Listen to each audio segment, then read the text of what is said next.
तो ये नई नई शादी होने के बाद तुरंत ही सुनीता आखिर ट्रोल क्यों हो जाती है? क्या उनके पतिदेव बहुत प्यार करने वाले हैं? माँ के लिए दाल रोटी, बीवी के लिए दूध रोटी का थाली जाता है। वो हर चीज जब सोशल मीडिया पे आएगा तो पब्लिक का हक है आपके ऊपर अपनी टिप्पणी, अपनी राय यानी रखेंगे। पब्लिक जब राय रखती है तो फिर परेशानी बढ़ जाती है, तो उसके लिए पब्लिक जिम्मेवार नहीं हो सकते हैं ना।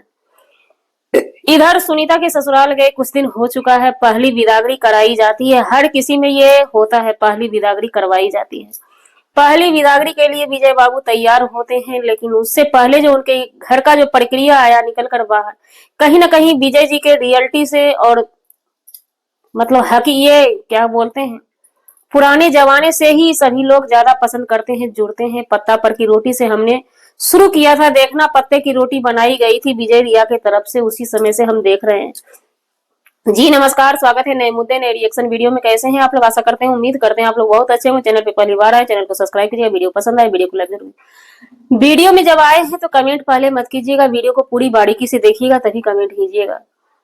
सुनीता शादी करके ससुराल जाती है। ससुराल में हर विधिवत रस्म रिवाज होता है पुराने जमाने से। उनका कहना है, हमारा कहना कुछ भी नहीं, सुनीता का कहना है कि हमारी फैमिली पुराने जमाने से बिलोंग करती है, हर एक परंपरा को हम लोग मानते हैं और सुनीता भी और उनके हस्बैंड भी कहते हैं।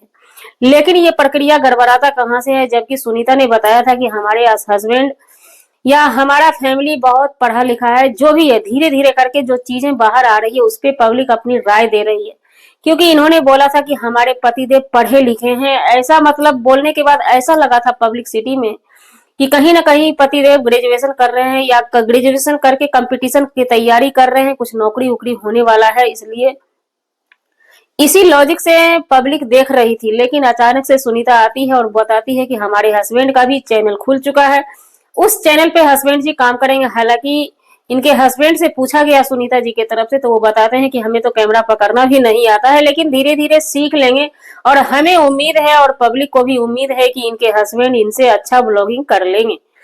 उसके बाद सुनीता जब भी काम करने के लिए जाती, क्योंकि चूल्हा चक्की सब छू ली है, तो रसोई में ही सुनीता को रहना चाहिए हमारे हिसाब से। लेकिन जैसे ही सुनीता रसोई में जाती है, क्योंकि सुनीता ने पहले क्या बोला था कि हमारी फैमिली पढ़ी लिखी है।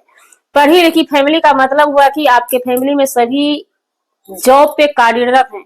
हालांकि सासू माँ का जॉब निकल के बाहर आया, अब जॉब कौन सा है ये क्लियर नहीं हुआ है, लेकिन वो जॉब करती हैं और उनके रहन सहन से भी लगता है कि वो महिला शिक्षित हैं, सब चीज उनका पता लगता है।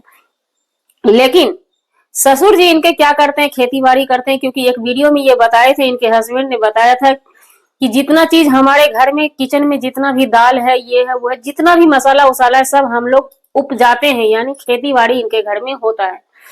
उसके बाद होम टूर कराया जाता है। होम टूर भी में भी ये निकल के बाहर आता है और घर भी बहुत पुराना है, 1989 का घर बना हुआ है और 1989 का घर है। उसके बाद सुनीता जी का कहना हुआ कि हम लोग घर नया बनाएंगे। बिल्कुल सही बात है कि ये लोग ब्लॉगर हैं तो अपनी कमाई से नया घर, नया गाड़ी सब धीरे धीरे करके हो जाएगा।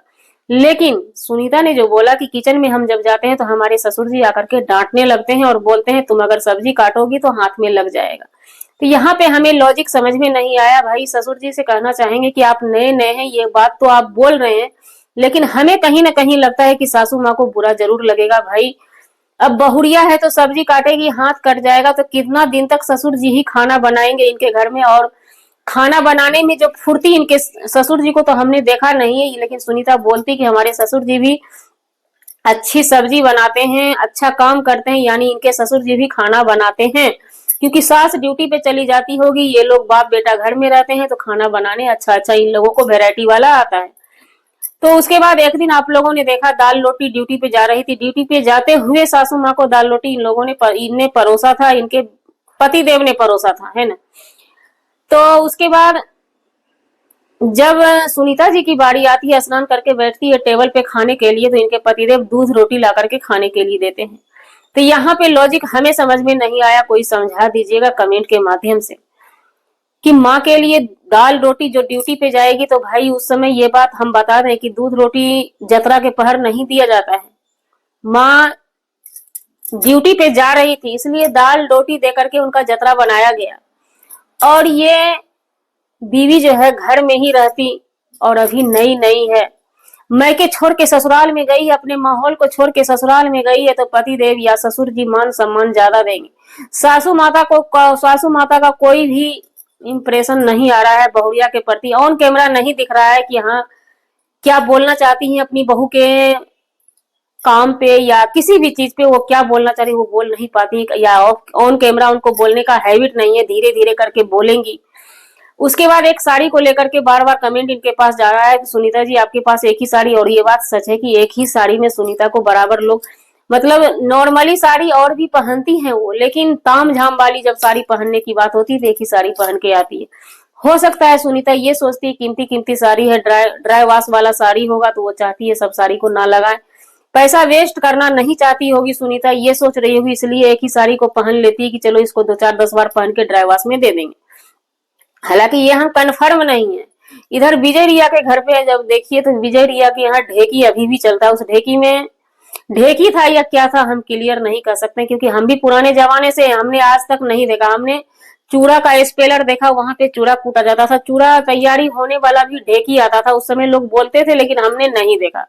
तो जो चीज हम नहीं देखे तो इसको हम कैसे बता सकते हैं। हालांकि हमारा जन्म तिथि 1978 है, याद रखिएगा।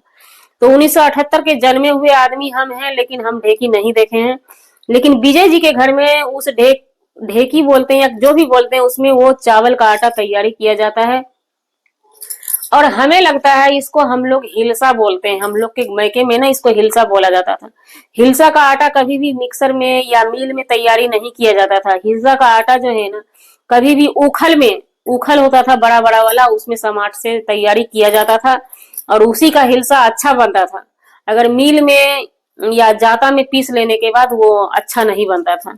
तो हमें वैसा ही टाइप का लगा कि वो ढेकी में ही तैयारी कर लिए। ये क्या कहते हैं, आटा को तैयारी करके, और मीठा पूरी उसी को बोलते हैं जिसको कि हम लोग हिलसा बोलते हैं अपने भाषा में। अब कन्फर्म हम नहीं है वो चावल का आटा था किस चीज का आटा था, अब हमारी ऑडियंस पर कन्फर्म करने के लिए बैठी हुई है। हालांकि लेकर के जब वहां पे थैला को लेकर के जाते हैं, और रंगीला जी भी थे इनके साथ में, क्योंकि रंगीला जी भी इनके रिश्तेदार बन चुके हैं। इनकी छोटी बहन की सगाई रंगीला जी के भाई के साथ करा दिया गया है, तय करा दिया गया है। तो उसके बाद ये भी जाते हैं, लेकिन बहन के यहाँ जाते हैं और उनका संदेश को निकालना ही भूल जाते हैं। साथ में बलसाही भी ये लोग दिए थे। अपने अपने यहाँ का रिवाज है, अपने अपने यहाँ जो संदेश चलता है वही संदेश लेकर के लोग देते हैं, उसमें कोई बड़ी बात नहीं है। घर का भी टूर करा दिया गया। अब धीरे धीरे करके सब चीज हो रहा है। गिफ्ट भी अनबॉक्सिंग हो गया। गिफ्ट में भी जितना भी गिफ्ट था सब गिफ्ट करीब करीब अच्छा ही था। ये हमारा कहना नहीं है, ये आपके ही, क्योंकि सभी उनके चाहने वाले जो है ना सर पे बैठ जाते हैं, हमारे सर पे। आपके ही सुनीता जी और उनके हस्बैंड का कहना है कि सभी गिफ्ट अच्छा था। लेकिन भगवान जी का फोटो को देख करके सुनीता जी के हस्बैंड बहुत खुश हुए, तो ये चीज हमें अच्छा लगा कि उनके हस्बैंड बहुत अच्छे इंसान हैं। लेकिन फिलहाल वो सुनीता जी के साथ काम कर रहे हैं ब्लॉगिंग का, और किचन में काम करते हैं, क्योंकि हम भी एक क्रिएटर हैं, हम भी एक रिएक्शन चैनल वाले लोग, हमसे भी जानना चाहते हैं कि उनके हस्बैंड क्या करते हैं। अभी तक सुनीता ने क्लियर नहीं किया, वो धीरे धीरे खुद ही बताएंगे कि हमारे पतिदेव क्या करते हैं, सब क्लियर हो जाएगा। जी हमारा वीडियो बनाने का मतलब किसी व्यक्ति, हाँ मीठी पूरी को लेकर के जब विजय जी जाते हैं तो इतनी खुश हो जाते हैं अपनी उस बहन के घर पे जाके, जो बहन अपने ससुराल में जाके इतनी खुश है, इतनी खुश है, इतनी खुश है कि जिसकी बयां कोई भी आज तक नहीं कर पाया कितनी खुश है। तो वो जब जाते हैं उस बहन के पास तो ये भूल जाते हैं अपने संदेश को। गाड़ी में दौड़ के फिर विजय जी वहां से आते हैं कि अब तो वीडियो भी अंत हो जाएगा, हमारा डिकिया में संदेशवा रह जाएगा। फिर आते हैं रंगीला भाई और विजय भाई। संदेश हमें लगता है कम से कम तो 1 मन से ऊपर होगा, क्योंकि एक आदमी से थैला उठ नहीं पा रहा था। जी हमारा वीडियो बनाने का मतलब किसी व्यक्ति विशेष से नहीं था, ना ही किसी के आत्म सम्मान को ठेस पहुंचाने का था। अगर जाने अनजाने आपके आत्म सम्मान को ठेस पहुंची उसके लिए सॉरी क्षमा चाहते हैं। मिलते हैं किसी नेक्स्ट ब्लॉग में नए कंटेंट के साथ।